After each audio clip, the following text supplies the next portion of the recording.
There is a saying. This is Miami Development, Rob Ellis. I'm with Midwest Residential Growth Fund and Pink Development. Is there a saying that money leaves hints or something? Wealth leaves hints. Money leaves trails. Follow the money. Money talks. Where the money goes, the truth follows. I think this is it. Money leaves a trail. Who was the money leaves a trail? Like after someone passes away. In the form of the lives they touched, the businesses they built, and the trust they left behind. When someone's gone, the money tells the story they never finished. After death, the paper trail is louder than a eulogy. They may be gone, but their money still whispers. In assets, deaths, and who they really cared about. Are these really quotes? We're looking for famous quotes.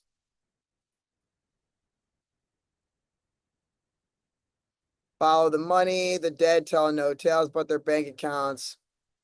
So, tell the story of William and Mary Brickell. Who they were, where they got their money, where they were buried, their legacy with developments, and if they had to move the remains on the ICON Brickell site, and if they went to church next door. Okay, these are all the things. I posted a video earlier today, and what we want to do is tell the story. These are all, this is what I'm talking about. I posted this earlier today. It's loading right up here in the corner. This is the development, one of the largest ever. And this is the church next door. And that could be why they could have been the ones that made this a historical landmark. The church next door. I didn't get to go to this public hearing, but there was a very opposed public hearing about this development. I live in the ICON, one of the largest gross square footages probably ever built. And on the site, potentially, I haven't looked yet. I'm still new to Brickell, where they're buried. So that's what we're getting into while this uploads. Pivotal figures in the founding and development of Miami. Their legacy is deeply embedded in the city's history, from the early entrepreneurial ventures to their lasting impact on urban development.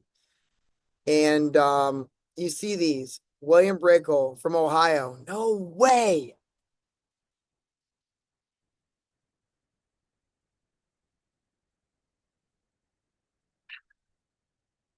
Wow. That's crazy. Okay. Ventured to California during the gold rush, where he met Mary Bulmer. Raised from Australia, returned to the United States during the Civil War. Mary serving as a nurse in the White House lawn. After the war, they settled in Cleveland before moving to South Florida in the early 70s. In 81, they established a homestead at the mouth of the Miami River, an area now known as Brickell Point. The Brickels amassed significant wealth through strategic land acquisitions and real estate development. That's what I do, guys. Boom, boom. They purchased extensive tracts of land along the Miami River in what is now Fort Lauderdale. What I'm doing is buying large land tracts through pooled capital in Ohio's largest development, Columbus, Ohio, the largest, fastest growing area in Ohio. The ventures included operating a trading post for Native Americans. Mary Brickell played a crucial role in managing and developing the real estate holdings after William's death in 1908. Where are they buried? Initially, they were interned in a mausoleum on their property at 501 Brickell Avenue. In 1946, their daughter relocated the remains to Woodlawn Park Cemetery and Mausoleum, now known as Caballero Rivero, Woodlawn North Park Cemetery and Mausoleum. The original mausoleum still stands in Mary Brickell Park and is recognized as a protected historical site. It should be. Their legacy, the Brickell's influence is profound. They were instrumental in the city's early growth, contributing land for infrastructure projects and fostering community development. Mary Brickell's vision Remember, these are visions that are developed through land. Contributing land for infrastructure, Mary Brickell's vision led to creation of areas such as Millionaires Row and the Roads. Foundations of Miami's transformational into a major urban center. The ICON Brickell site in Mausoleum. The site of the current ICON Brickell complex was once part of the Brickell's estate. The family mausoleum originally located there was preserved and now resides in Mary Brickell Park due to its historic significance. And mausoleum was now removed during the development of the ICON Brickell, planned around it to maintain its integrity, as it should. The Brickells church attendances are limited. Their property was adjacent to the First Presbyterian Church, 609. Given the proximity, it's plausible they were associated or attended services at the church, which remains a historic landmark in the area. The Brickells' enduring legacy is evident from very fabrics of urban landscape, dedicated to community development, continue to influence the city's growth and identity. How many was ICON Brickell a burial site?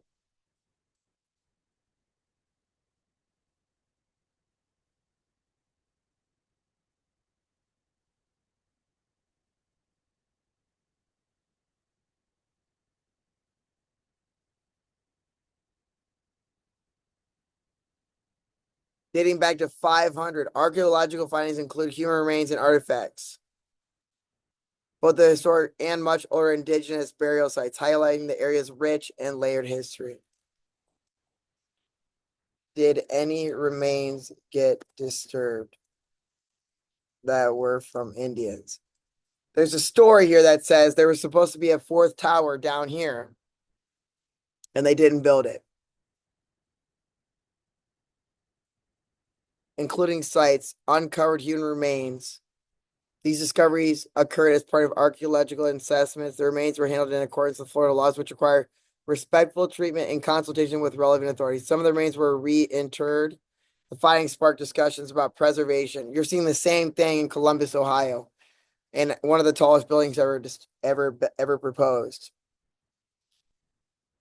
There was a tale that there were hundreds of remains removed from both sites and a fourth tower planned, but not because of the remains. Let's see.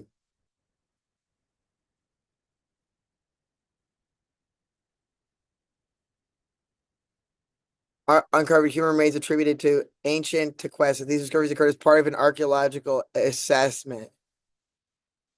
Handled in accordance, the findings are sparked discussion. Fourth tower plan. There is no publicly available evidence linking the cancellation of such a project to the discovery of human remains, which is kind of what I figured. But some of the remains were interred off-site. It says a proposed super tower, one Brickell, was canceled due to challenging and attracting tenants, not because of the intersection of Miami's rapid urban development and rich archaeological history continues to be a topic of discussion and debate. Careful consideration. The church site next door was approved for the removal of the back portion yesterday. Do you have that news? Let's look.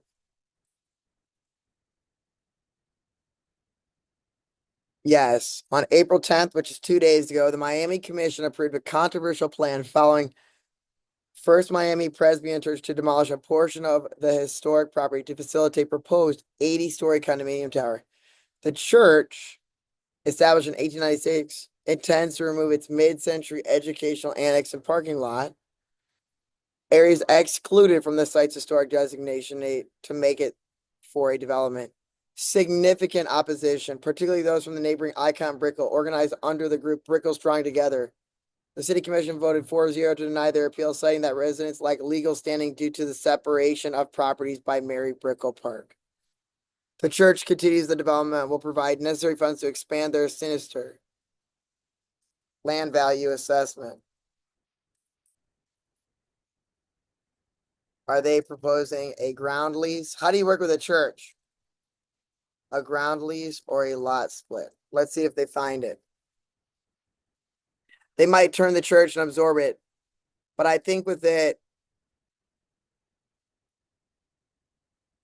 the development agreement between that involves the sale of a portion rather than a ground. Voted to sell a back portion to a reported $240 million. The church will receive a $48 million in cash, 15% of condo sales, 90,000 new spaces, 148 to construct a 80-story. The sale provides the church with funds to expand. The important note that this property is a property sale, not a ground lease. The developers will own a portion of the property sold to them and enable them to proceed. What about taxes for the church? So they're outright selling.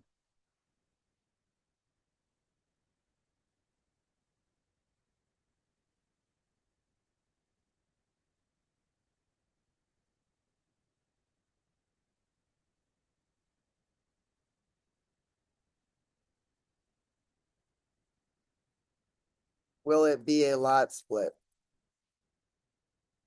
So I'm asking if it'll be a lot split. That's probably what you would think.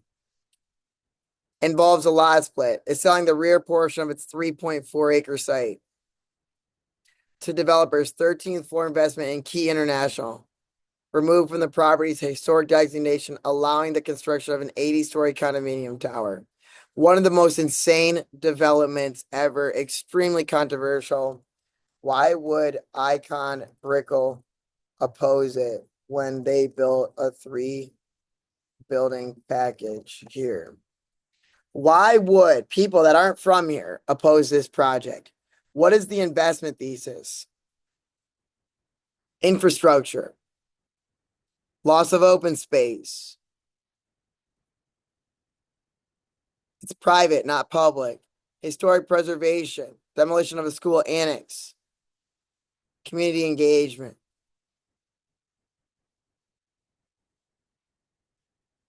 But none of these people are from here. These buildings are new. So how can you advocate for history when you're not from here? The towers didn't just exist until the late. The residents living there now are mostly transplants, high-income renters or condo owners. That's me. With no long-term roots in Miami, and they're opposing development on themselves that they themselves overlook as one of the most historically significant. They live in 3 towers. The classic NIMBY. I got a luxury high-rise, now close the gates. The irony, none of them are from here, and they live in towers on Tequest land that Brickell and Brickell legacy, and now they're protesting a church's right to sell its own dirt. Miami didn't start with glass, but you never know that standing 60 floors up. That's my stance. You know, you can argue, but my job's to argue. This is a public hearing. It's one of the most difficult, right? So that is the story. So did the small hut is a landmark to where they were buried.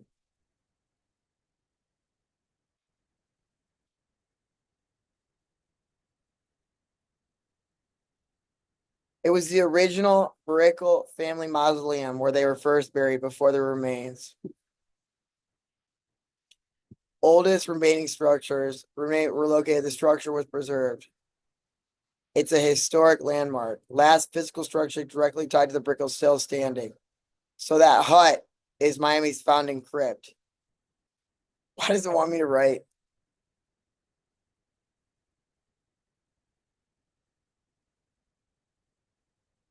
That's crazy. Any other remains on site? Or all were removed?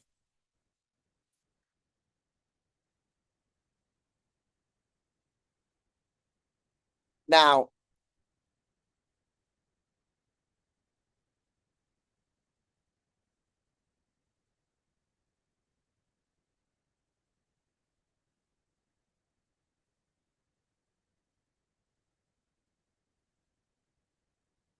are there bodies here or not? Are there any bodies on this property? We want to settle it once and for all.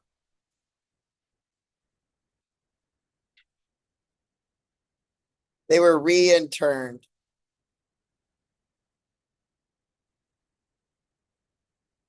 What about a burial mound or space between the development and the park that could be developed? There's a large area, probably an acre and a half.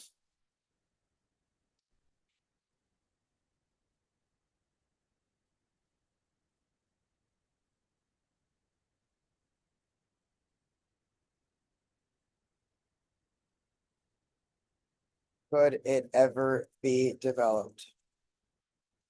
The space on the north side. I think it's probably an acre.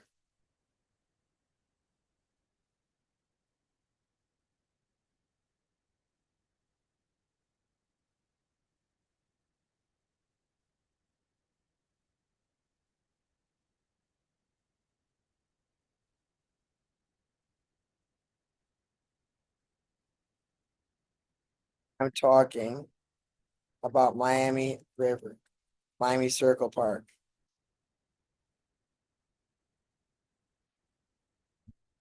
So could a public park be developed for affordable housing? That's a question.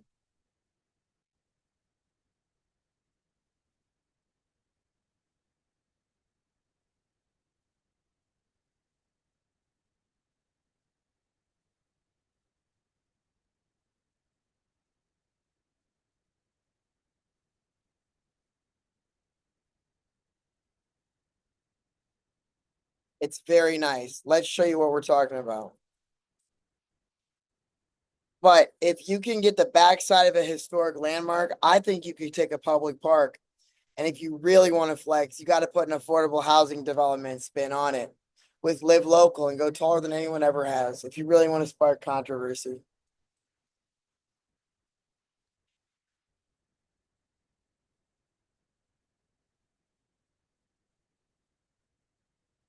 We're talking about this entire landscape right here,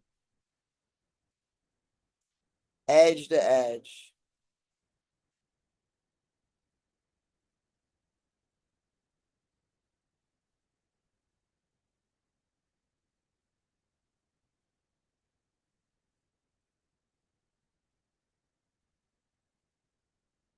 Two acres. You could easily develop right here, this circle. That's probably a fire access. You could build over the top of it. It would be pushing it. But the footprints of these buildings right here, if you measure them, I would say, let's see here. It's 2.56 acres.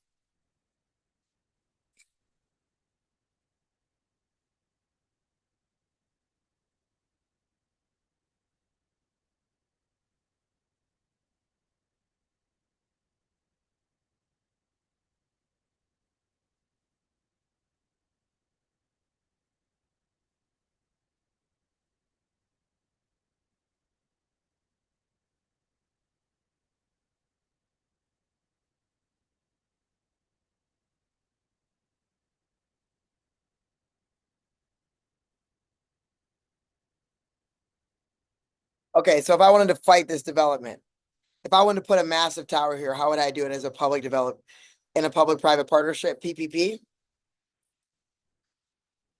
with investment from Seminole Sovereign Wealth Fund?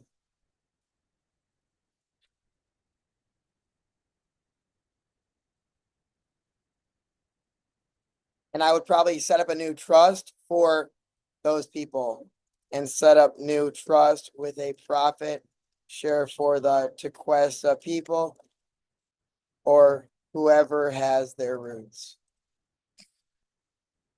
It would be a conversion back to their original people with only half developed.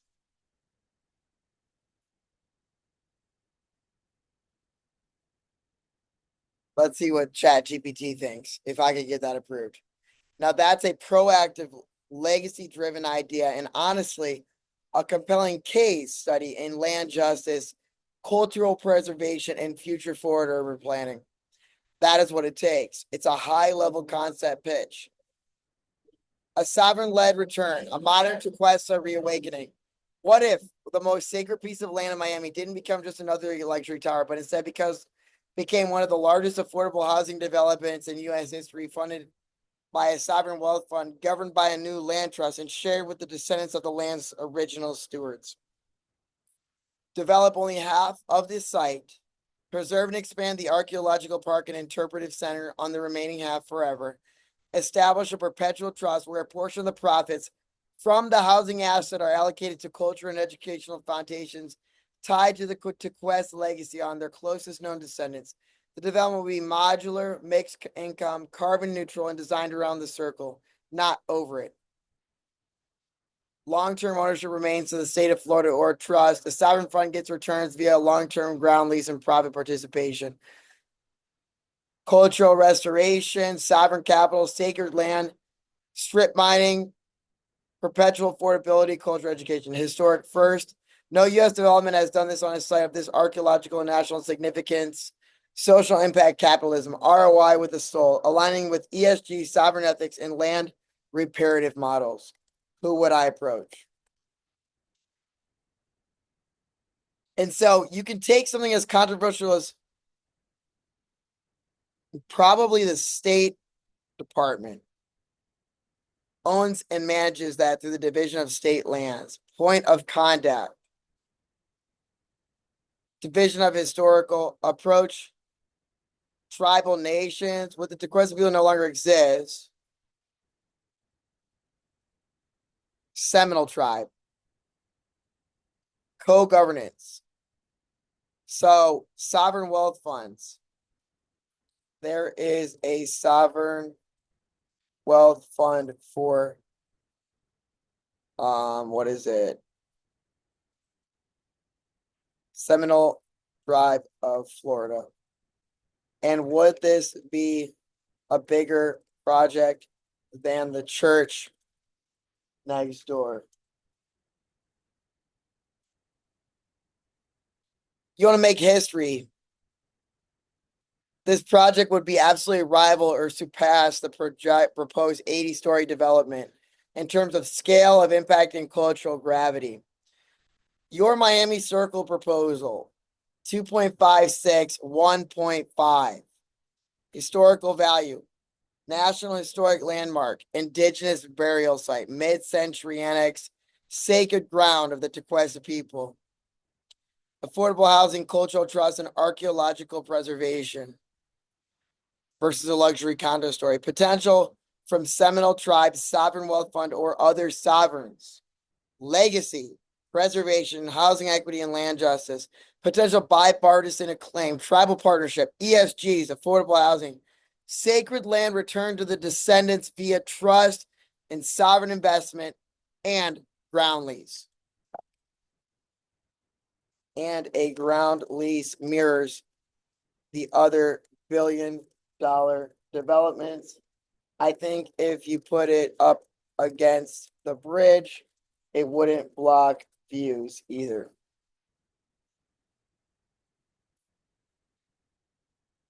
Let's see here.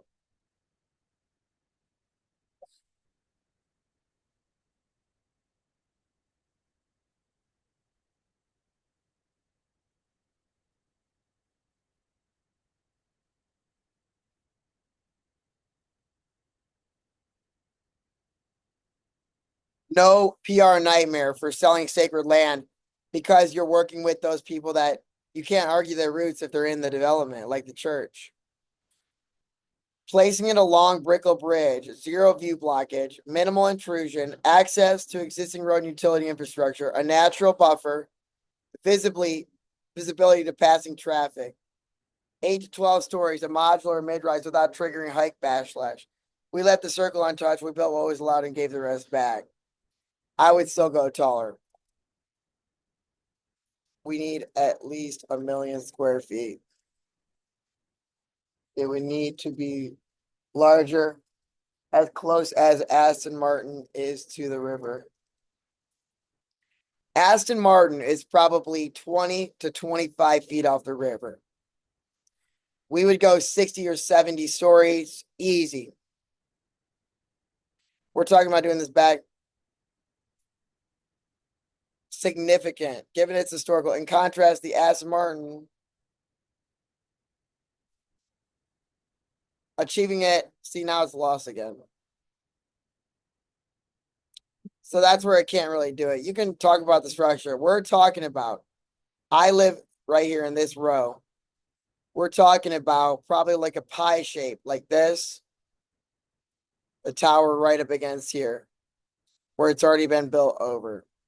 You could try for down here too, but I think the tower would have to be pretty small. It's a very, very, very small portion. The footprint here, you might get a zero park deal. It's all commercial. It would for sure be controversial. You could also look down here, but this is larger than this site right here that they just did. You got this parking lot here. We're still just getting started. These are waterfront, right? So you're looking down here, you got another parking lot. And then you get on, you see how small these development sites are. Look at this footprint. That's what I'm talking about. These are called super slims. Take the footprint of the largest super slim in New York City with a parking reduction to 0 since it's affordable housing.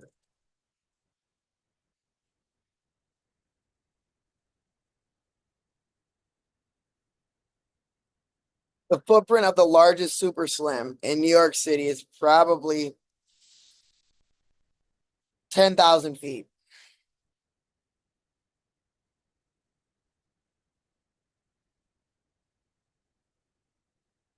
You can receive an FAR of 20. You could build 1 million square feet. How many stories tall? We don't need. So it's what's possible. Could you get to that height in Brickell? Over 1,000 feet. With FAA. This is us dreaming of developments, and hopefully someone does this so I don't have to. It is feasible. Several projects. Maximum permissible height at 1,000. Approved at 1,000 feet. It will become. Each 1,000. An application aligning with the FAA's maximum. Any structures exceeding certain heights. So you could be, here you go, site analysis. And what we're talking about, is it humanly possible? Yes, absolutely. We are talking. Now you'd have to look at the fire lane.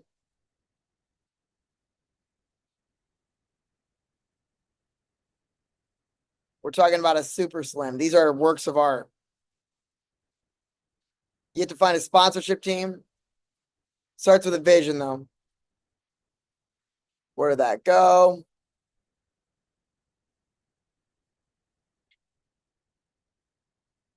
What if we did this right here? We just developed this circle.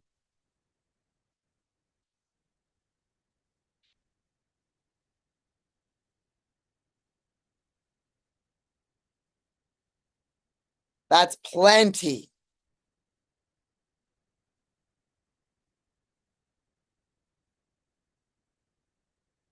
If you developed the Miami Circle, it would be 17,000 square feet. And didn't even touch the park.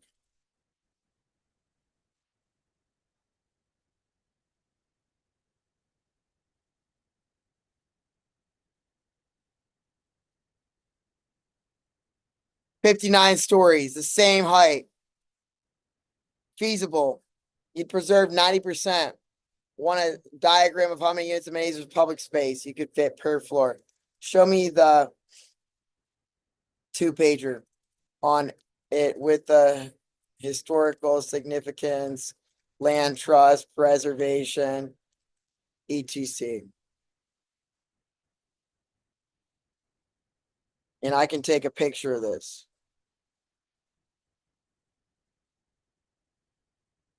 You're not even touching the setbacks.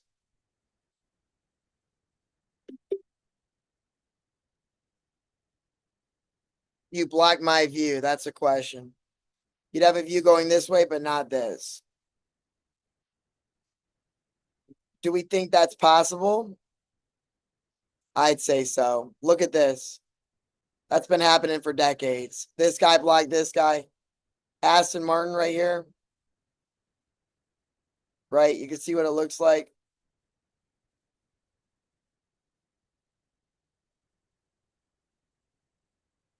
I don't know when Aston Martin started construction, but you see how they did it on a 1-acre site. We're talking about even smaller. We're talking about super slims. And the largest tower, affordable housing towers, would be, I can say,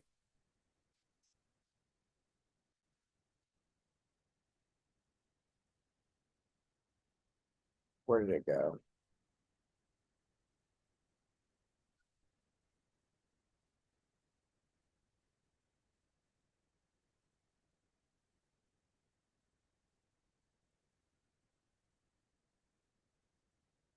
Here is the area I'm talking about.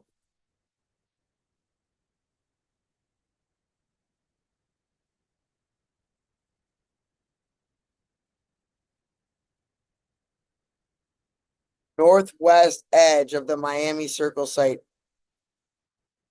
Outside of the Carm Limestone Circle is just southeast, not landscaped, shielded. Based on this, 20,000, legally and logistically the most development portion, the most developable portion. You're avoiding disturbing the landmark core. No surface. Vertically 59 to meter per million, preserves 85%. Circle rise, a legacy in the sky. I like that. But I would call it something. I would call it something. I would call it a lot something more historical. I'd try to combine the Tequesta heritage with Brickell in the name, if it's possible. But I do like Circle Rise. This could also be a hotel if you really want to pop off and make some money. But if you want to win, affordable wins.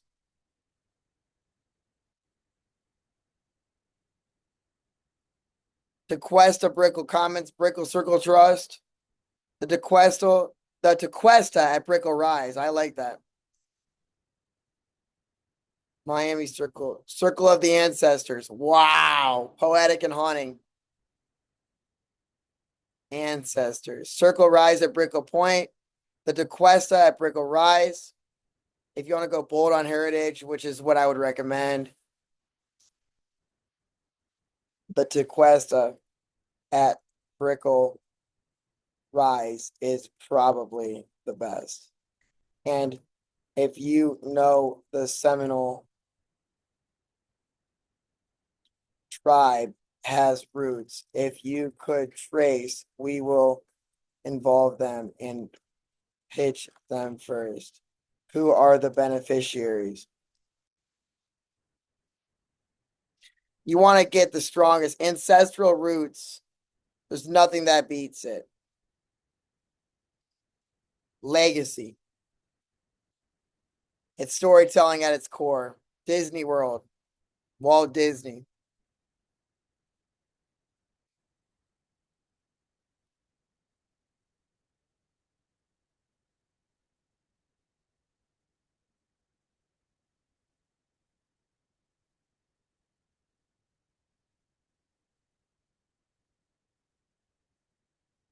engaging the Seminole tribe of Florida, given their recognized status and experience in mentoring cultural stewardship, education, collaboration, establish of the Heritage Trust. Okay, reach out. I think Seminole tribe first. What do you think? Before the state park to strengthen weight of development. These are concept discussions.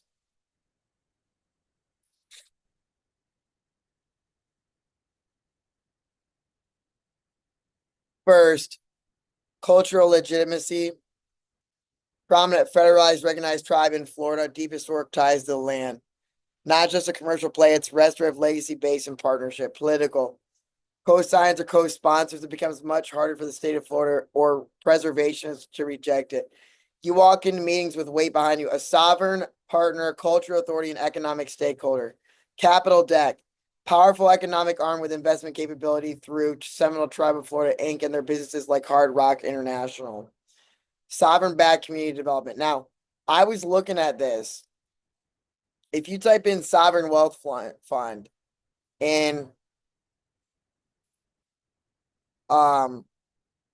this is one guy that I'm connected with. He's a secondary connection, but he is the executive director of the main investment vehicle for Class A multifamily income producing assets in key markets. And they're developing casinos and they're developing in Tampa right now as well.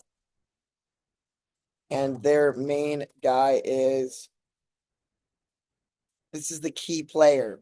He's the executive director, John Levy. If he says no, it's over.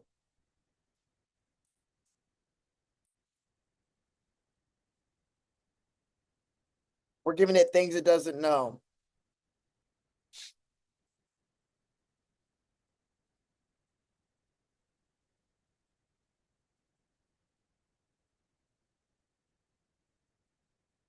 Long-term vision return and a responsible activation of one of the most sacred parcels in Florida, the Miami Circle.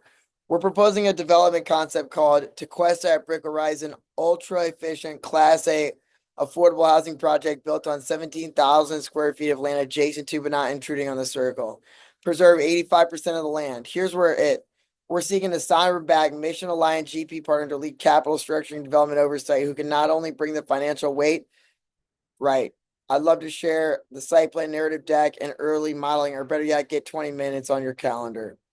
That's exactly right.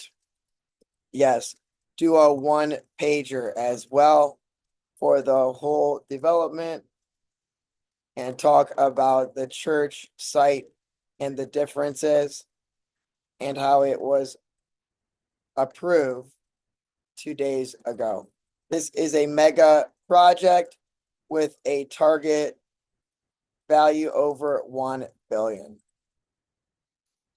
Attach the screenshot and the info we gave so far with parking reductions and zoning first. Zoning concept planning discussions we want to lead with them, and they would establish and help oversee and manage retained earnings of the land trust set up for the history of these people. This is a cultural sovereign fund. These are as big as money gets. These are one way that projects are organized. And so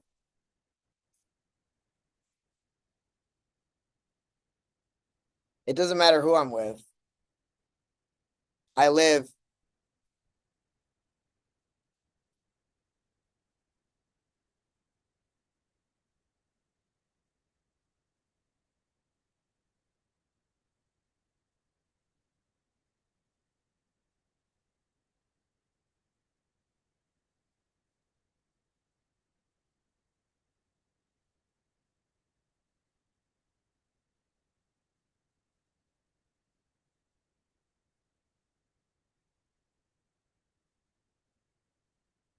99-year ground lease paying annual rents escalated.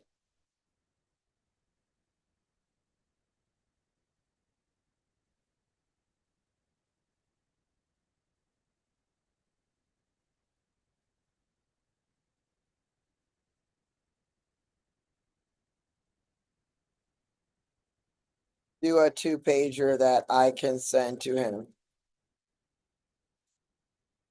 And this is concept zoning discussions and sponsorship teams. This is where developments start. It's a lot better than all the other stuff.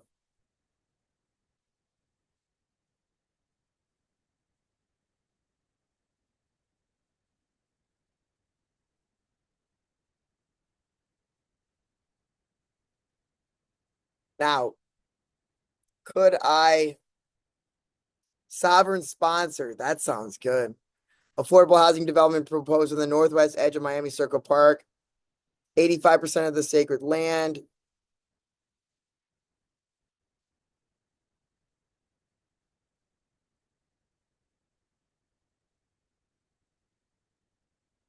SAP, FAR, governance, early dialogue with the state of Florida. There you go. So, this is a 1-pager. It's definitely not 2. Oh, it is 2 pages. There you go.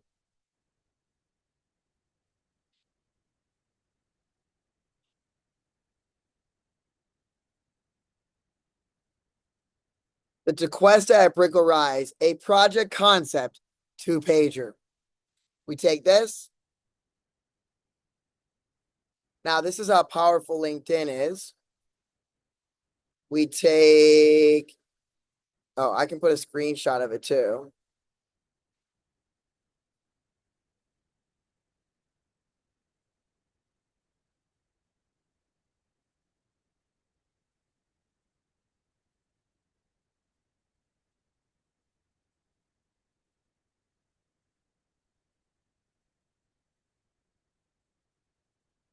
Now, I think I could take a little bit of a better one.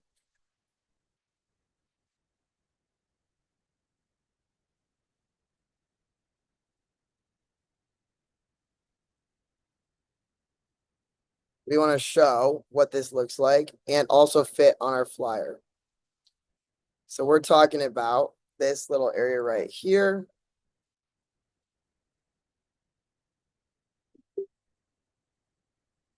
And you have to study developments to understand this.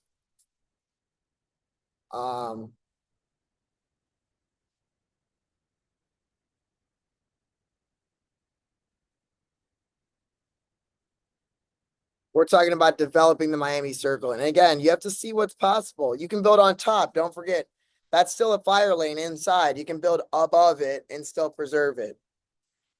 That's probably a fire, and it's just a concept. It's an initial site that we've identified because we're not really touching that.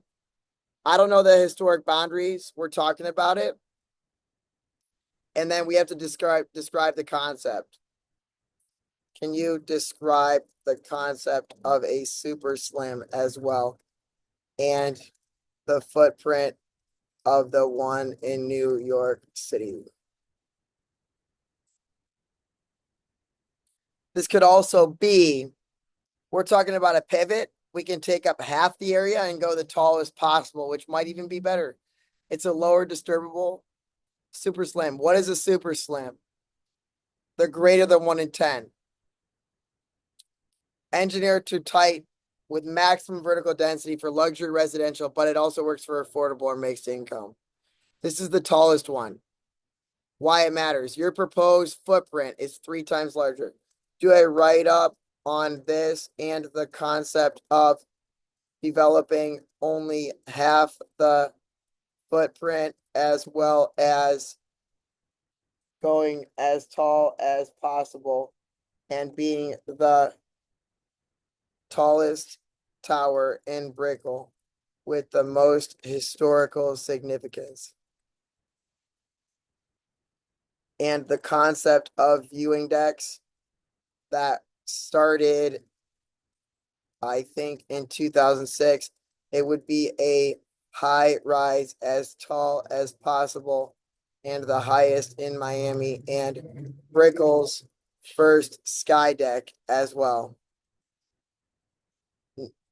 New York has only started to embrace this, and it's more and more popular as venues or a concert venue, etc. Major moneymaker.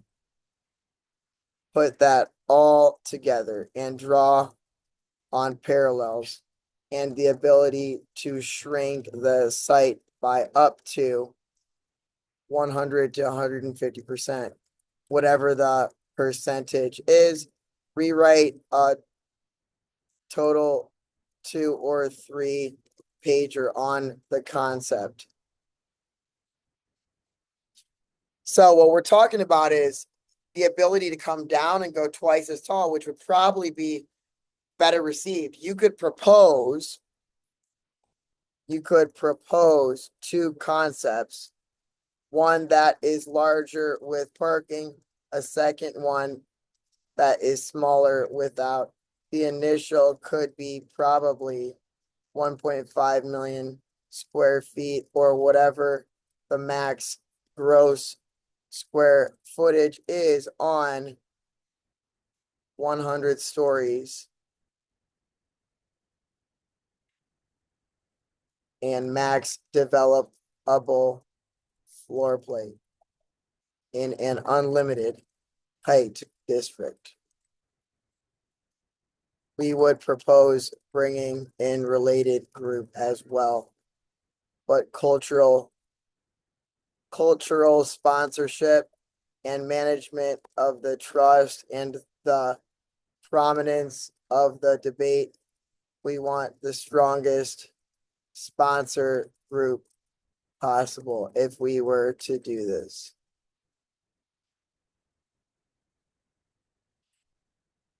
And this is a Saturday, guys. You have to come up with ideas. These are visionary ideas. It's why you study development, and you see if they did it on a church site and super slams, this is high rise development. If you want the least controversial and also cover the prominence of the project for North America, for the tribe, for proper development, etc., as probably the most iconic building in history ever built in America because of its cultural appropriation, its deep root and ancestral history, and Brickell history, and how the name uses both.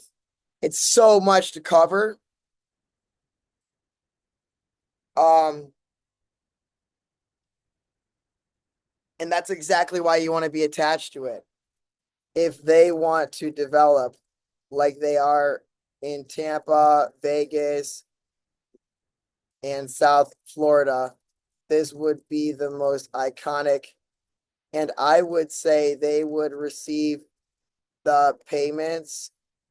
But if anyone can trace roots to this, they would pay out like they do in Vegas, a land trust at a certain age when you turn 18.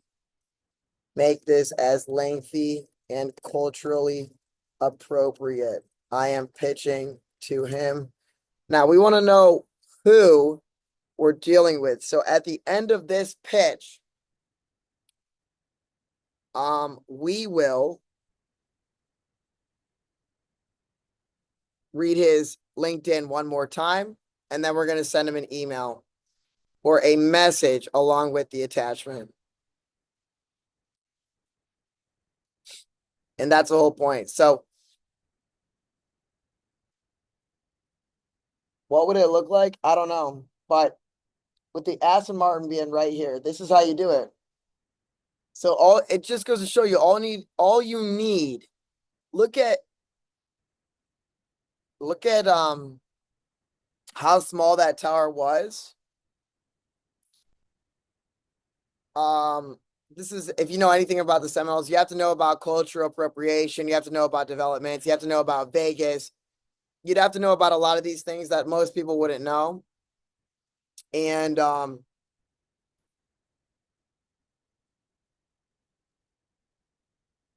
let's see what it says.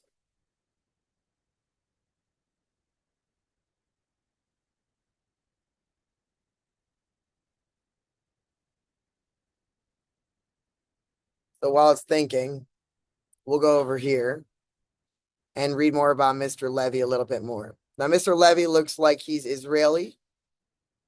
He knows about sovereign wealth, litigation, asset, loans, capital markets. What does he know about proper developments? Probably not.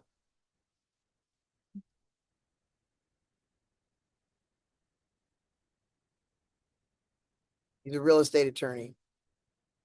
And since he is that, this is his specialties. The more you can pitch to your person, something has to resonate. He is not an Indian. You can tell. If you know about his last name, his roots, people are very selfish. And when you pitch a development, it's important that you bring in pieces that would be appropriate to pitch him on.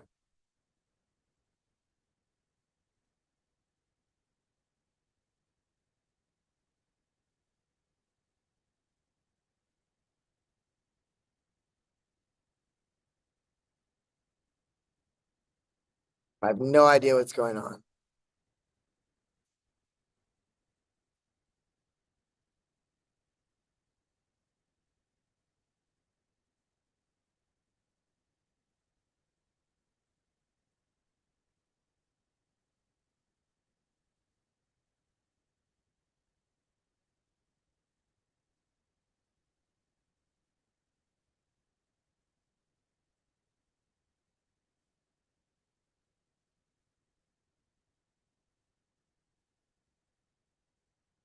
Mr. Levy, it's important that we pitch to him as an attorney. Make sure the development has info on all of his background, especially law. Zoning law is live local. This will bring in the controversial live local. Here are his listed skill sets in his LinkedIn bio. New York money has come down to Miami for a long time, and this is everything. This is a pitch deck. This is a conceptual pitch deck of coming up. If my goal is to do $20 billion developments in my career and hand them off, this is what it looks like.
This is one site. You have to look at a lot of sites. And when you look at this stuff, that piece of dirt right there is probably worth $60 million. That the estimated value of that plot, I would use a basis of 120 million per acre. Potentially more.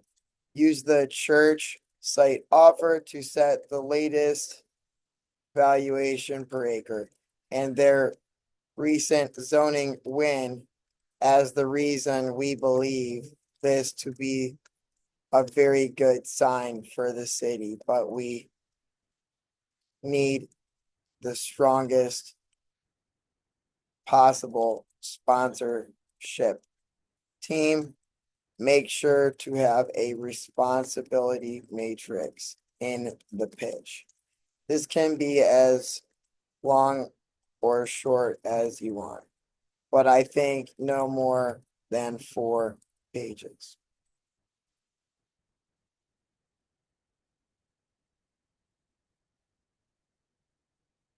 So we're using his background, his name, his skill sets, his position, where he's from. I could go above him. He's one person. He is not a gatekeeper. He doesn't own it. He may have purchasing power, but I don't believe they've had the chance to sponsor developments. I think they have in Tampa. He's the first guy that I found. I'm barely trying, but we're going to see what it says. I'd have to move then because I don't want my view blocked. I might have to. I'm overwhelming ChatGPT.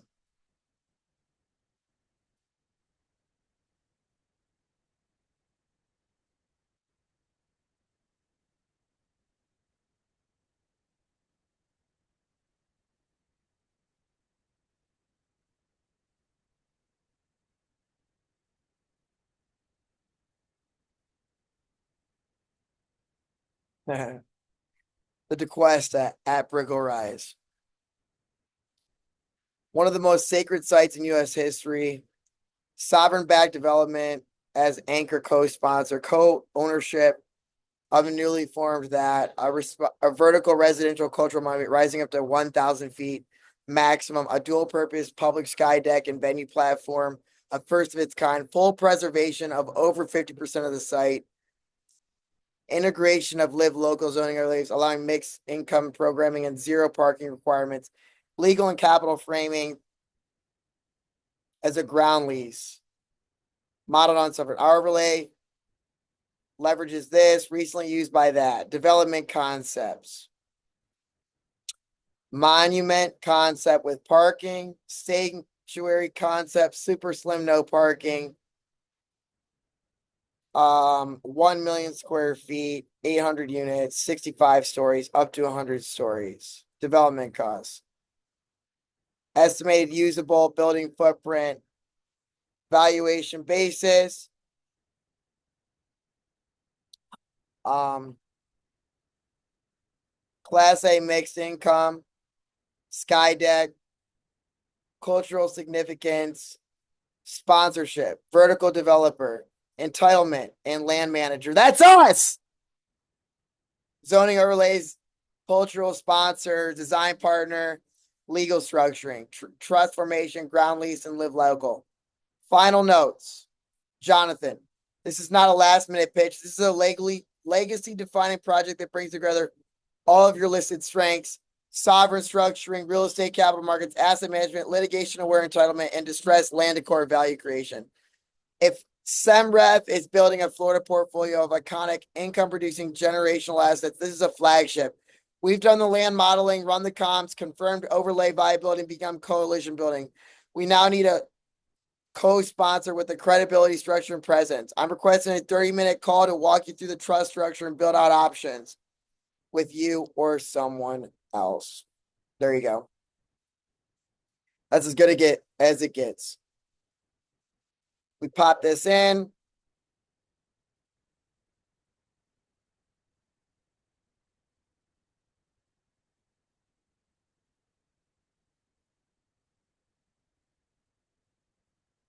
And I can say I need a copy paste.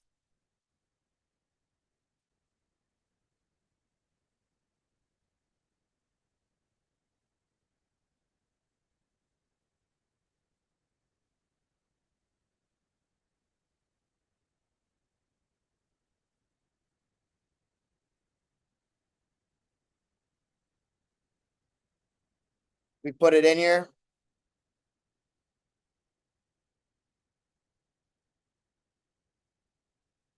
This is how you get attention. This is right here, guys.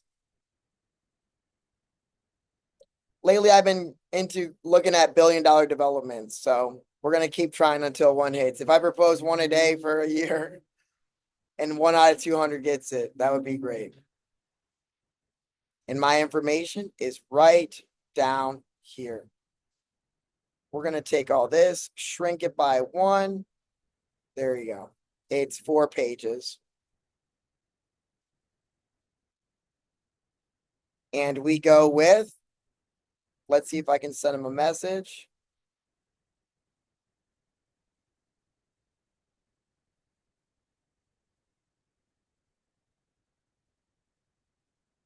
It's free. Why? I attach my pitch. 2-pager. This is actually a 4-pager, but 2-pager is kind of a formal, and I'm too lazy to change it. And I said, I am now messaging him through LinkedIn. Can you write the message on a premium? It's not 300 character limit, but I do need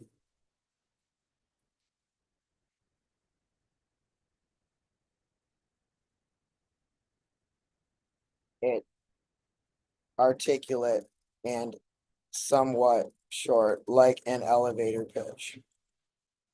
So you guys saw it from walking outside in one day to look at the church site, which was right here. I want to reach out. I believe aligns with your mandate. We're proposing a 1 million square foot tower at Landmate, Miami Circle Land. It would be the tallest building in Miami, co-governed by a Tequesta Heritage Trust and structured as a sovereign ground lease with cultural equity participation.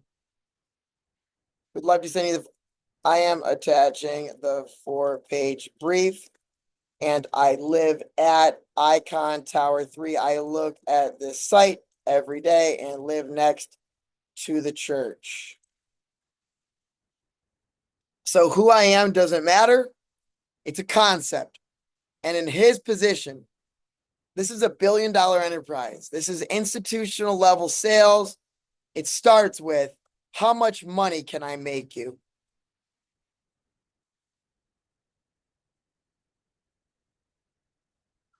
I look at this site every day, and I live next to Miami First Church, which just received its rezoning for an 80-story tower, 4-page live local overlays, and a trust model we'd love to co-develop. Would appreciate a read and would be honored to connect briefly if it resonates. Very low level. I'm not asking for anything but for him to read a piece of paper.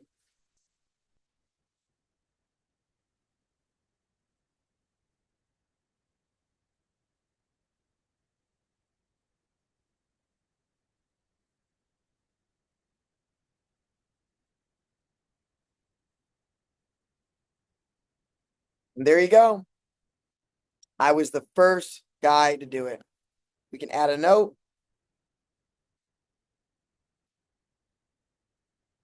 Because you can send, this is LinkedIn outreach with guys that run billion-dollar firms and how to structure it. Can you also send LinkedIn message at 300 characters? Now, I personally believe in thinking really big. And hope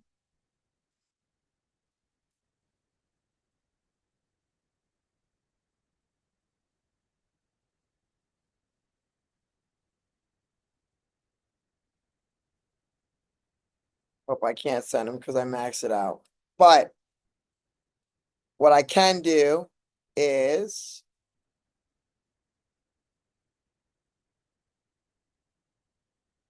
look at the last time he posted.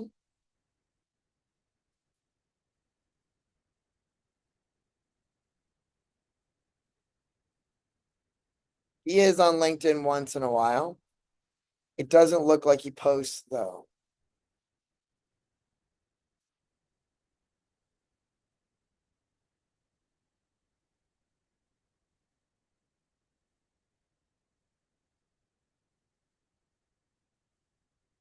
He's never posted. That's tough. But that's the first one. Then what we do when you're in concept and land planning, what we call these is,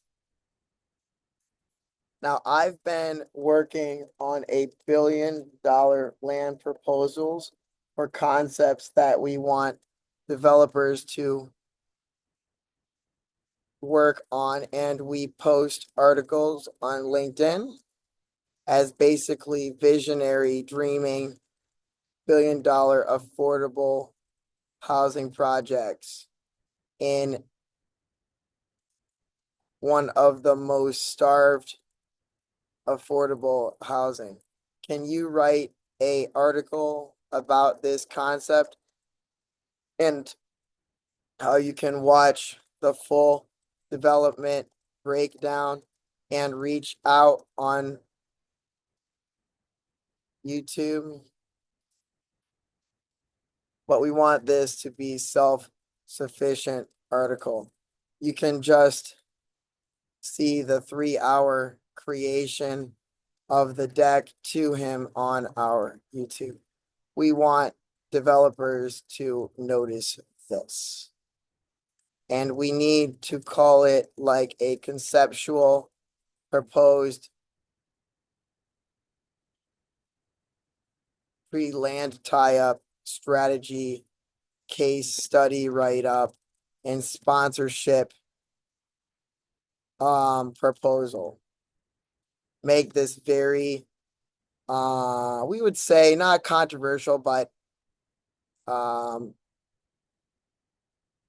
focused on the legacy of Mary Brickell, the remains, and how its proper preservation and combination with affordable housing makes this project one in a millennium.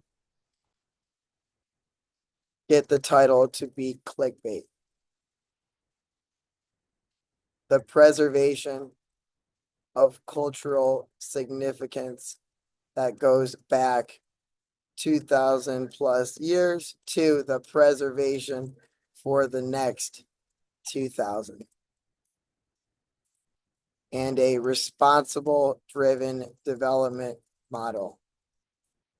Make sure to mention the guy we talked about. So we are public about what we do. Not only did I send it to him, but I create the public engagement announcement on LinkedIn, which is where I do work. And freedom of speech. If they don't want this here, anybody can say no. You can fight it in court. We might not get the sponsorship. The city might tell us not a chance. The fire department, that might be a fire turn lane, which we modeled. I use that in my city in Miami, but the whole point of this is to show why a properly developed project goes through, just like the one next door. The church is on board. You know what's better than the church? Talk about the church being on board for the development and the weight this decision carries for development of challenging landlocked sites in prime locations. So looking at this site every day, why shouldn't I develop a cul-de-sac?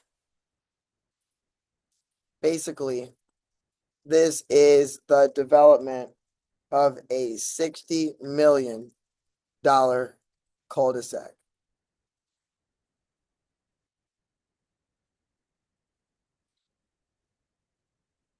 Let's see what it says. 2,000 years of sacred ground meets 100 stories of affordable housing. Inside the most cultural significant development proposal in U.S. history. If you could propose 2,000 years of human history, unlock $1 billion and make some, and crown it with Miami's tallest tower, would you do it? That's exactly the opportunity we're proposing at Miami Circle in the fall. This isn't conceptual stuff. This is a pre-land tie-up. The site, the proposal, why this matters, the value. Watch the full breakdown. email that. This is too pitchy. I want it to read more like an article with no links anywhere.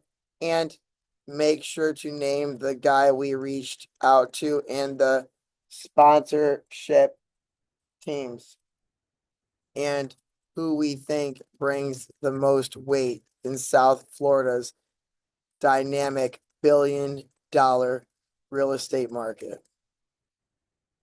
Everybody likes a story around $1 billion, like Aston Martin.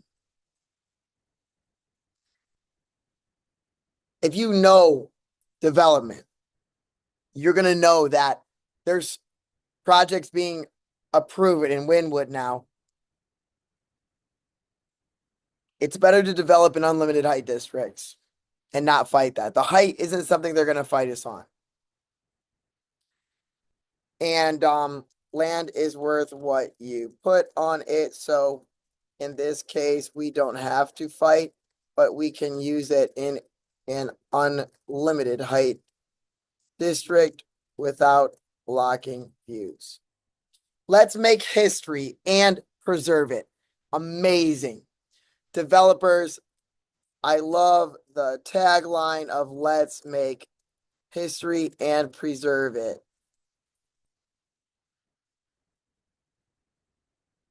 I'd also talk about super slims and the footprint in New York City and the valuation per square foot for condos. This could tie in hotel or other more expensive uses that get more than 10,000 per square foot on the exit, but we are starting with all affordable in our sponsorship for greatest zoning chance. I would say capital returns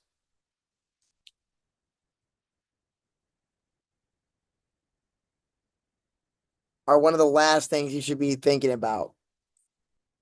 If you talk about profits, you lose.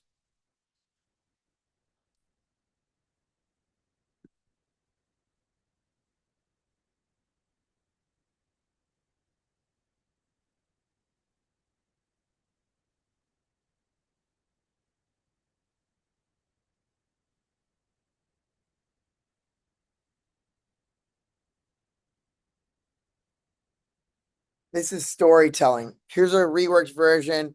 Long form article, not a pitch. Rooted in history, not sales. Valuation, New York parallels. History of Mary Brickell into quest of the logic of preservation and profit, and make quiet but strong case for why this could be one of the most iconic projects in American real estate without links or overt calls to action. To make history, you must first preserve it.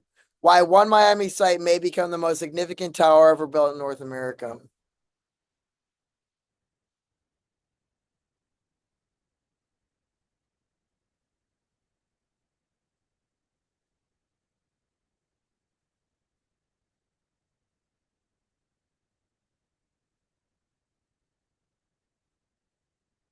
How would you rate this compared to the first one?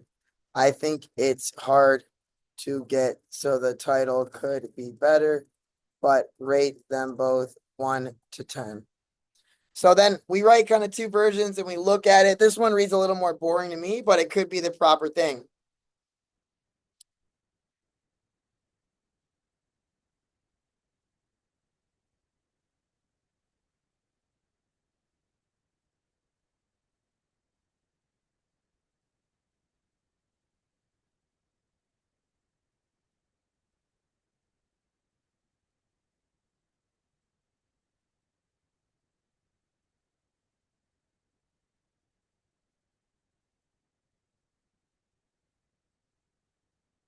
Give me one yes like that. That combines both. I just meant remove the links and also add in, there was something that was missing, which is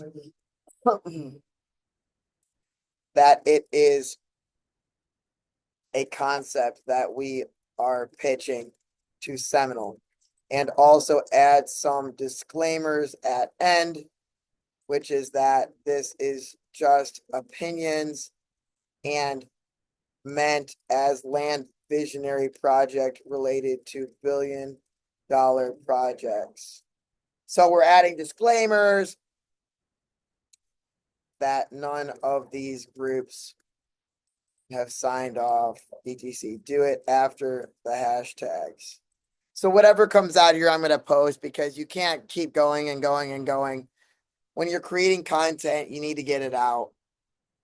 And the whole point of this development, I don't even know if it's 3 hours. This video is going to be 3 hours, and I doubt anybody's going to watch it. But if someone ever does, it started right here on my balcony.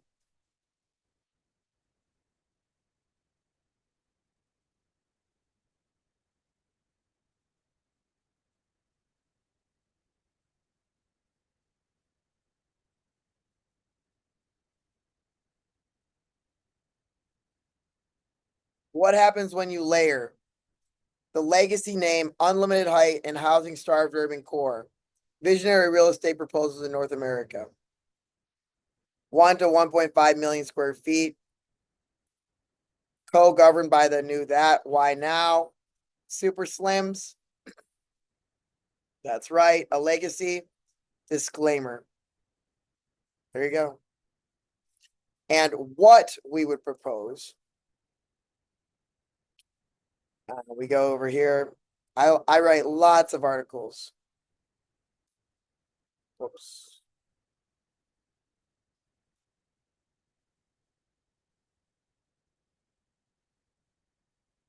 What am I missing here?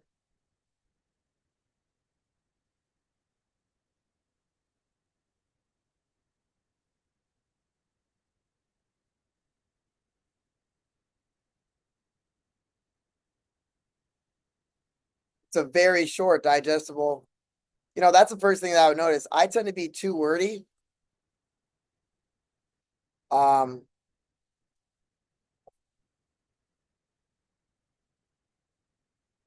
Write a byline at the top after the title. And to be honest, I think this reads really well. You did a great job. How long is it? You packed so much into such a short, digestible article.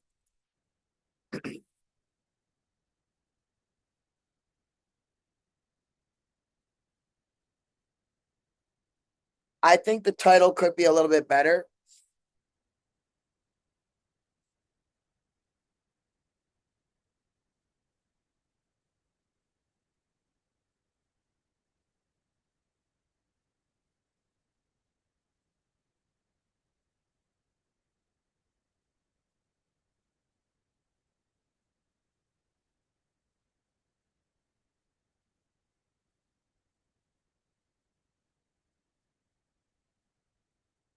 Um, 1,100 words. And then what we want to do is, can you take this image and try to turn it into a headline or an image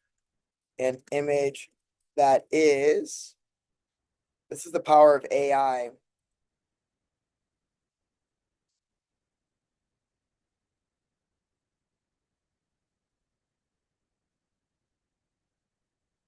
And I'll probably add one more thing. I think the title could be better. I'll ask it for 10 variations of the title, probably.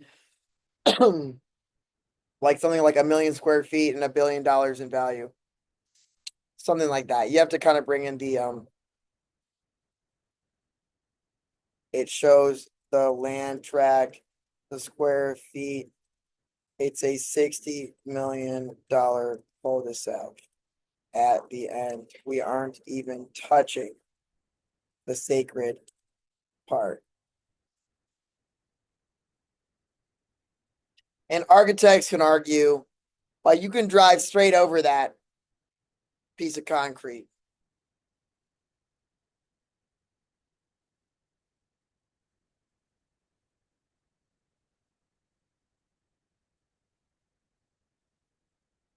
And these are development pitches.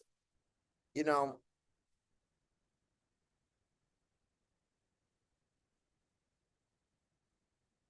Let's see what it's generating.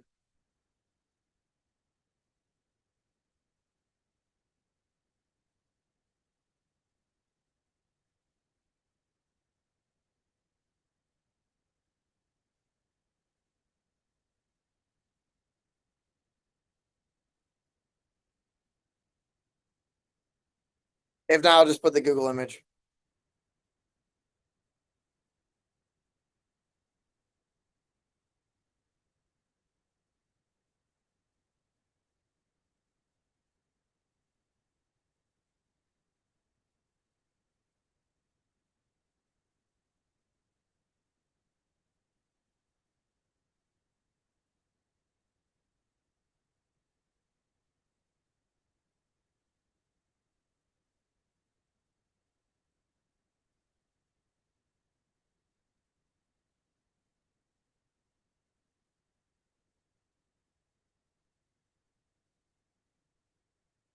And AI art, it tends to have a lot of problems.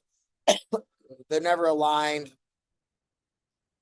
What would I rate this image? Probably like a 3 out of 10. It gets the concept across.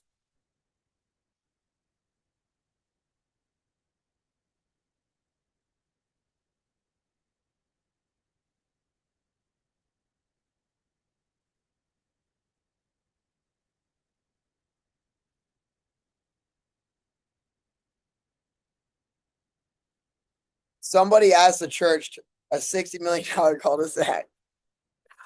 Wow. That's crazy. All righty. This isn't even the right aspect ratio, but we're going to go with it. At some point, you have to get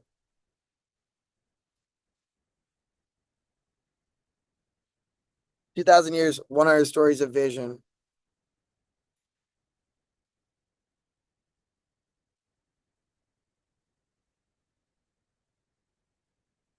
And then we say, write an announcement.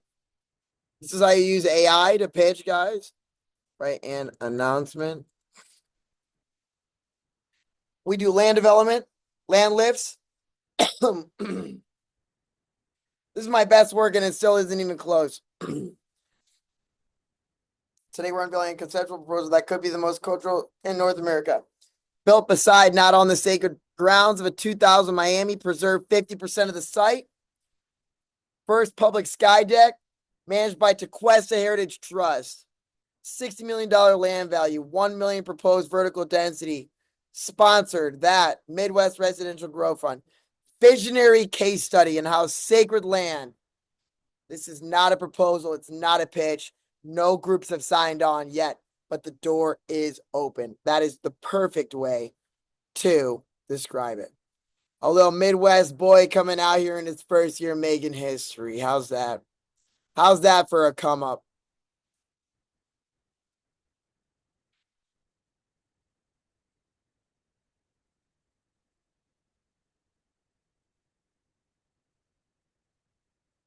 Ha!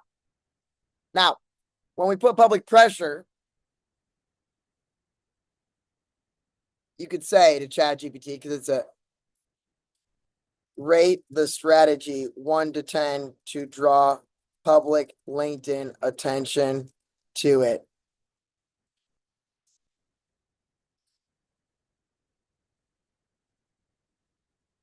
It'll say 10. I know. I ask this every day. 9. Ultra high concept. Proposing a tower, cultural milestone, prime location, emotional and intellectual hook, real data, discoverability, visual presentation, room, the elegant power, maximum, the $60 million land tract that could reshape Brickell forever. Audience engagement, would love thoughts from developers. Overall scale, 9 out of 10. So that's everything. We looked up the history of Mary Brickell Center. We proposed a development. We sent it to one prospect. Who cares? This is work. When you're doing billion-dollar projects like this with land, you got to do it in unlimited heights. You got to do it with challenging sites. You have to do it with Class A on the river. You have to do it with historical prominence. This involves, rate this development on a national scale, 1 to 10, for the developments from the past 10 years. Now, there are bigger, more visionary ones, but this is as big as it gets. This would be the largest. One of the most iconic, narrative-driven, and structurally meaningful developments of the past decade. And here's why. Tequesta at Brickell rise the National Development Impact Score, benchmarking. Hudson Yards, largest private real estate project in history, mixed-use tower with public sky deck, One Vanderbilt, The Wharf, related The Grand, Little Island, Wynwood redevelopment, Arts District, Tequesta. Indigenous trust-backed, super slim, affordable, first high-rise on landmark ground. That reads really nice. Add a comment I can put on my article and on my announcement.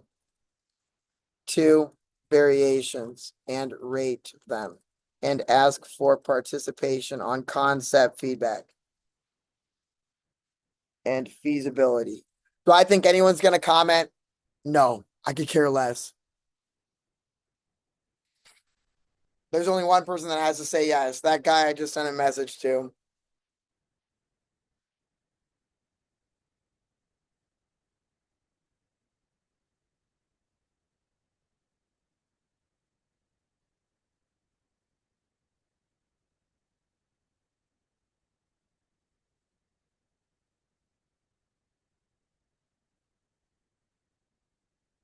These are both great.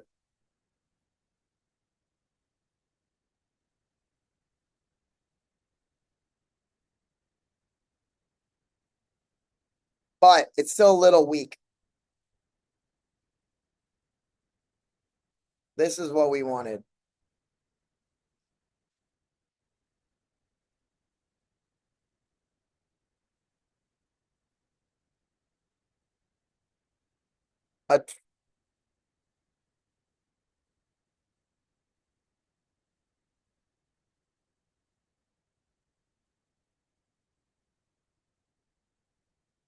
This is an indigenous trust-backed, super slim, affordable first high-rise on landmark ground, and it raises real questions about how we build in places of deep historic meaning.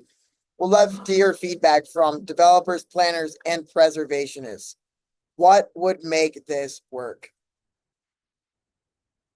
We'll comment that too. That's pretty good. When we go over here, we go to this one.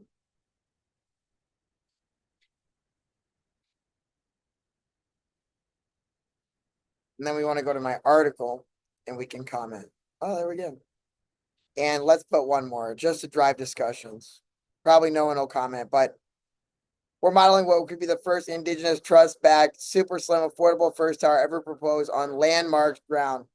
Feedback. I think this is better.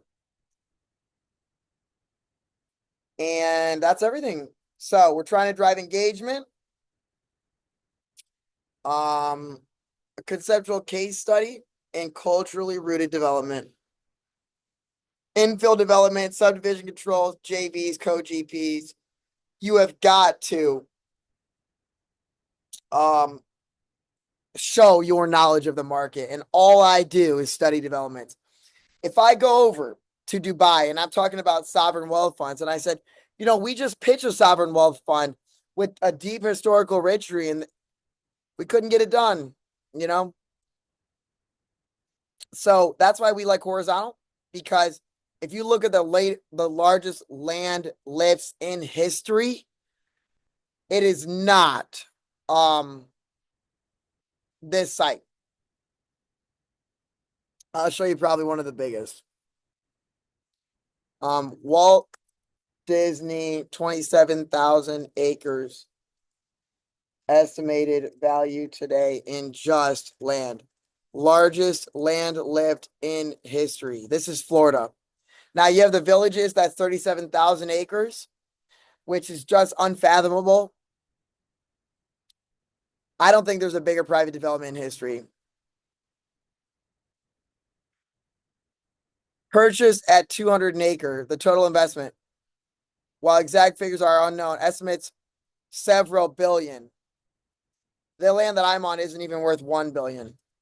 What is the latest transaction value of land in this area? And then value it at a very high level. Let's say a multifamily land acquisition, which is mid representation of land use and driven by market. Hospitality would be overvaluing it. If we did all hotel, multifamily is a good representation, or industrial. And obviously there's not a lot of industrial. So a good blended valuation would be the land value at multifamily. So let's say someone sold 10 acres, 100 acres.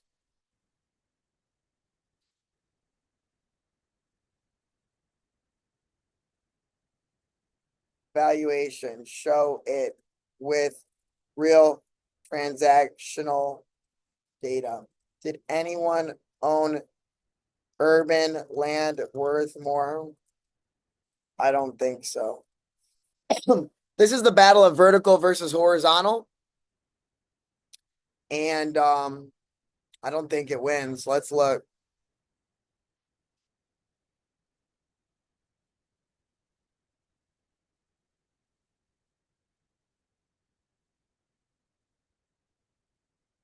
How much in value? Try to get it within 200 million. I keep asking it. Try to get it. Try to get it. Try to get it.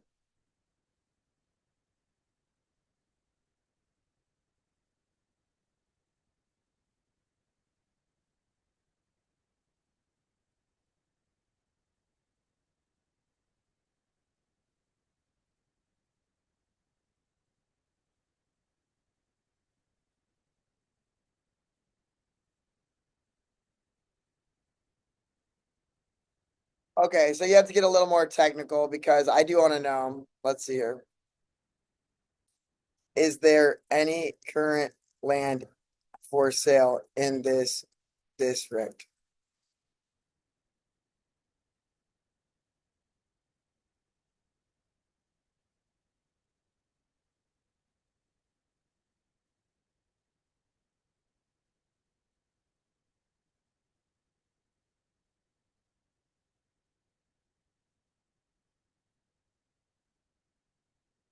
Price per acre average. I want to know the actual land he owned within his district. He made a district of 27,000 acres.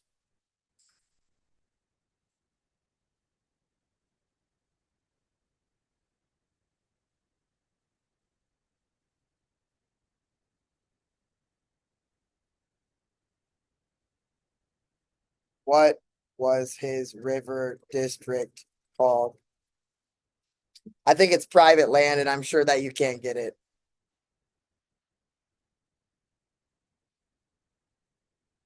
Reedy Creek Improvement District, Orange and Osceola counties, zoning and infrastructure. What it covered.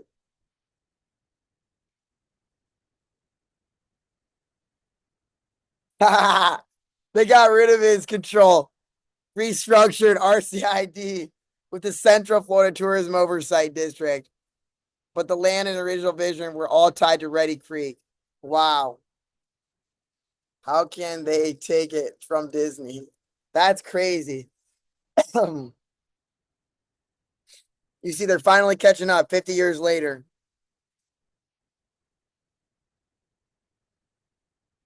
And that's why you want the best zoning attorneys.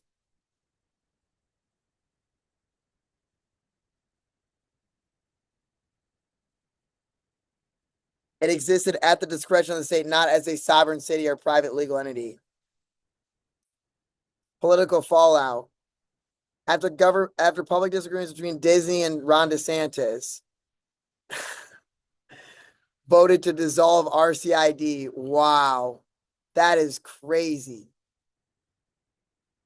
Later reversed, passed legislation. Disney lost control of the board appointed by the governor. Disney retained some land development rights. Legal standing. Disney sued, claiming First Amendment retaliation. The new appointed board has full power. Ongoing legal battles to retain. The state created RCID via legislation and has the right to alter or dissolve it. That's true. A public clash. A new law was passed, replacing it. Wow, that is incredible. National reminder that special district powers are not permanent. Structured land governance with multiple stakeholders, not a single corporate control. Cultural quasi-government is not sovereign. How to incorporate as sovereign land. So then I think it might not be a ground lease structure, might not be the best.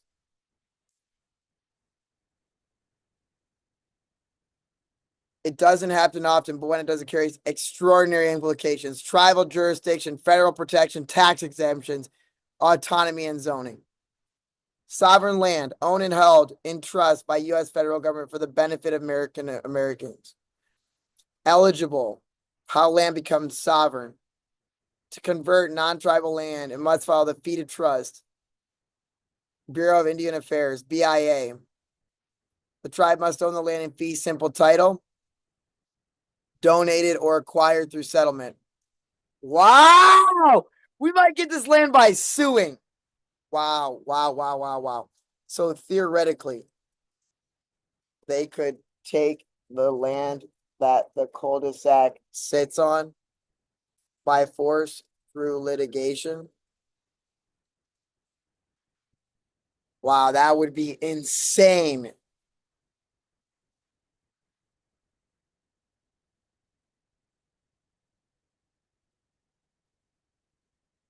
No. Take land by force. Narrow theoretical legal pathways. Tribes do not have eminent domain, only state, federal, no forced transfer power rights. Litigate its way to taking land up unless it's already held federal treaty, land rights case, or historical title basis. But could a tribe influence or block use? Yes.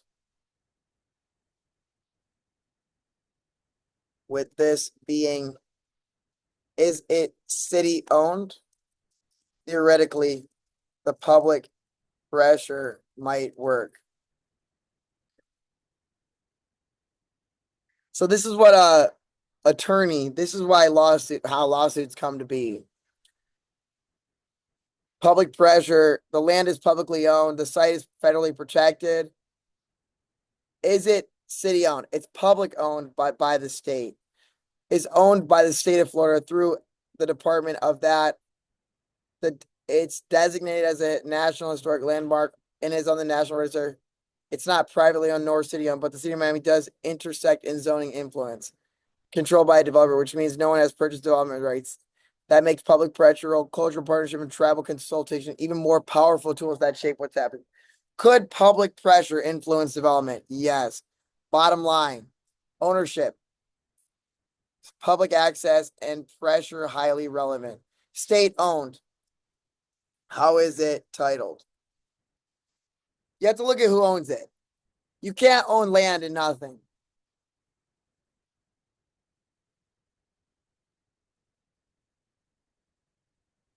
State-owned conservation. Board of Trustees of the Internal Improvement Trust Fund. Florida Division of State Lands. Preserved national location. You can't buy it. You must ground lease a partner or propose a public partner use overlay. Let's do it in the same structure as the most recent billion-dollar development in Miami River with related that was more than 5,000 to 7,000 affordable housing.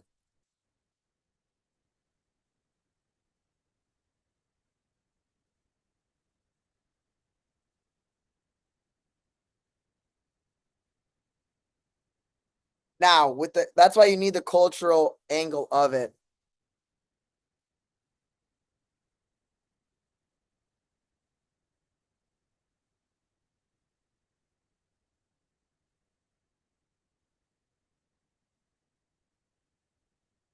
To structure your proposal for the Miami ground site in a manner akin to the gallery at Riverwalk Project by related.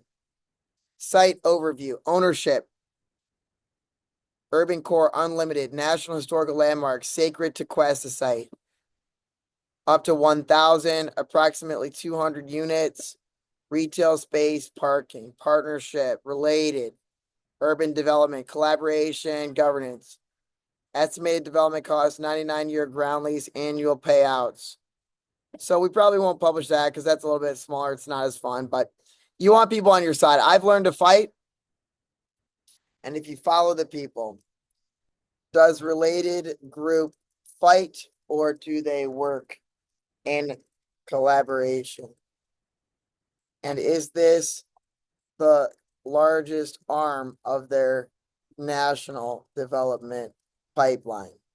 The question is affordable housing and state-owned triple Ps, PPP, the best development type in? No, because you can add cultural and archaeological and ancient type stuff. Let's see here.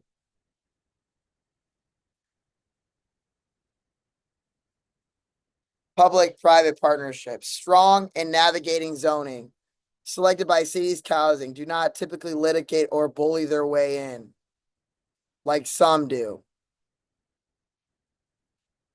Is this the largest arm? Yes. South Florida division, while related, can refer related group, related companies, related urban. Most prominent private developer in the Southeast.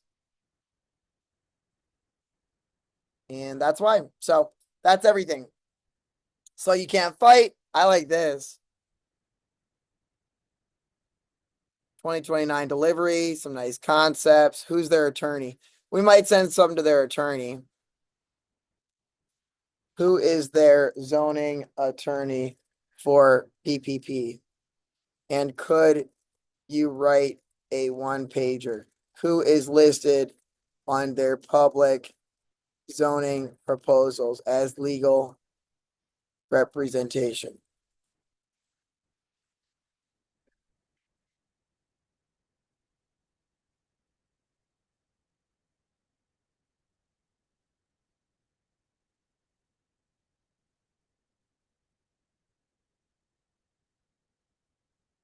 This is the alignment of the largest billion-dollar firms in South Florida, if we got this done.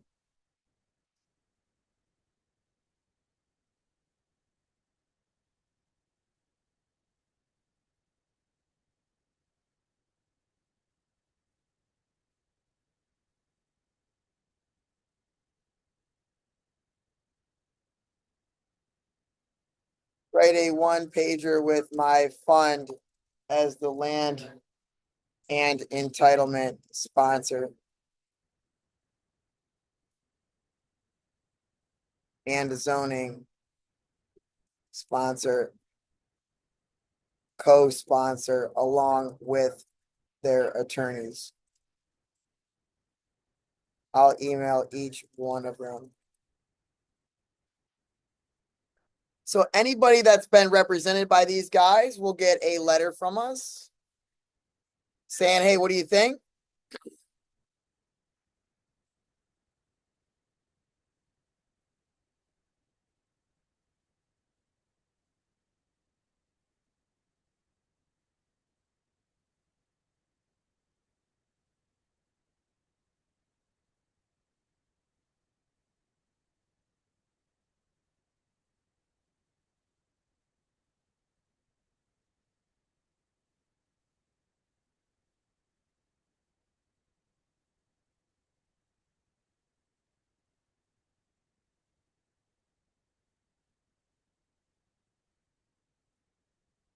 So we reach out. This is what we concept. When we do it, we talk to the 5 largest development firms in each industry.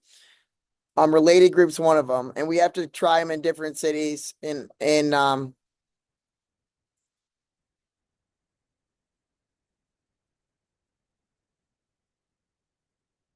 Role of Midwest, land and entitlement sponsor, leading public facing efforts for zoning, entitlement, ground lease with at the intersection of sovereign wealth, historic preservation, urban density, legal co-sponsorship, invitation for the Miami zoning triple P structuring and historic overlays, co-led, sovereign partnership, vision. We believe this, right? So we see if these zoning attorneys believe this is something that they would like to. This guy is by far probably the best zoning attorney in the United States, Anthony Deere. And I talked to him maybe last year on one case. This one makes lots of sense. Let's see here.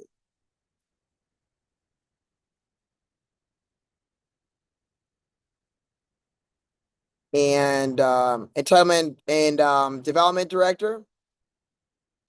And so what we do is we look for these guys on LinkedIn.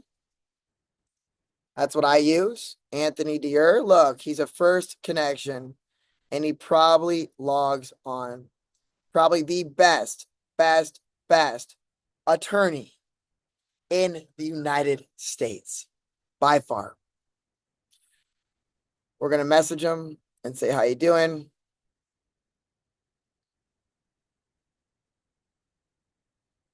We have both of these.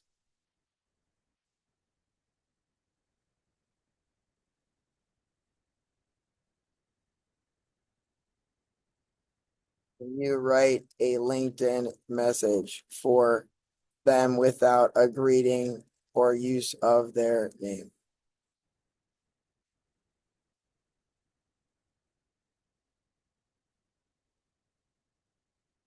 The concept. Hey, get on for 30 minutes.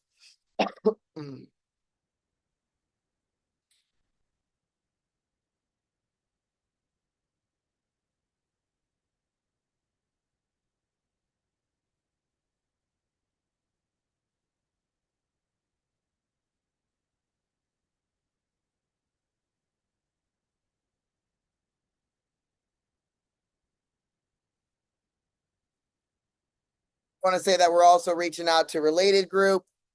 And but since the first thing that Related Group's going to do is call their attorney and say, what do you think? Is this possible? So we might as well just reach out to their attorneys that represent them on zoning cases and see what happens.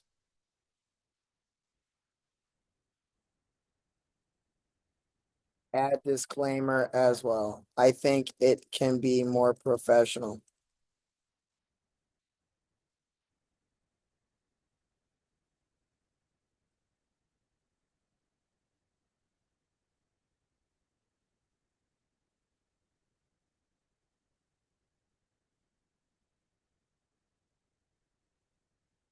Here we go.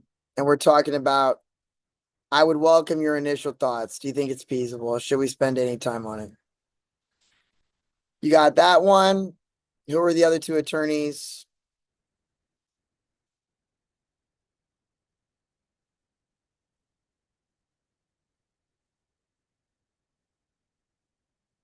Um, Javier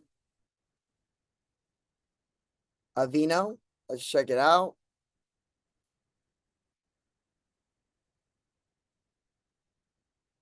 Also a first level connection.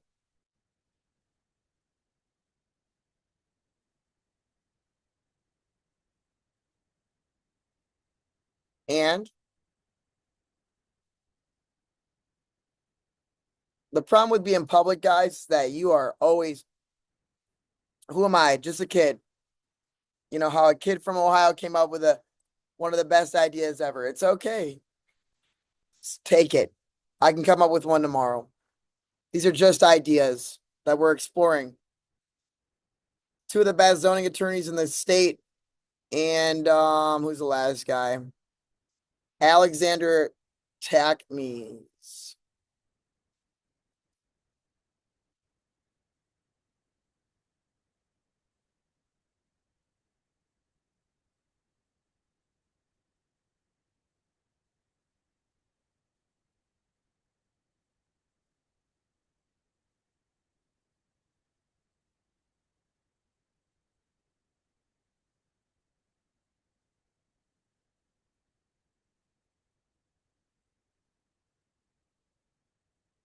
There you go.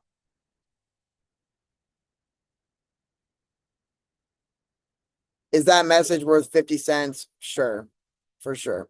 Okay, so that's everything, guys. We're going to explore the concepts. It's something that we came up with, and we're going to see if I know it's physically possible, though. I know what is physically possible. And I don't know if that's a fire safety turnaround or not, but in my state, fire trucks will not drive under buildings for turnarounds. Even if it is, that is the only reason that site couldn't be developed.